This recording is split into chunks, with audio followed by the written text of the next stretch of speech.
If you're trying to delete your Discord account in 2025 but can't find the right option, you're not alone.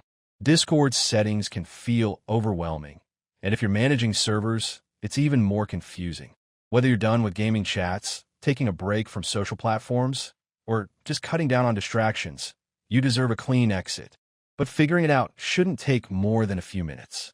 Before we start, make sure to subscribe so you never waste time on confusing settings again. Let's walk through it. First, open Discord and log into your account. Click the gear icon at the bottom left next to your username. That opens user settings. Go to the My Account tab, then scroll all the way down. You'll see two options, Disable Account and Delete Account. Click Delete Account. Now, here's the part most people miss. If you own any Discord servers, you won't be able to delete your account until you either delete them or transfer ownership. To delete a server, click the server name at the top left, Server Settings, scroll down, and click Delete Server. If you want to keep the server alive, click Members, find a trusted user, click the three dots next to their name, and choose Transfer Ownership. Once you've handled all server ownership, go back to User Settings My Account, click Delete Account, and confirm with your password and 2FA code if it's enabled. That's it.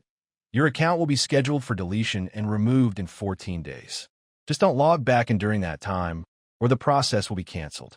If this helped you, drop a like and make sure to subscribe for more simple, straight-to-the-point tutorials.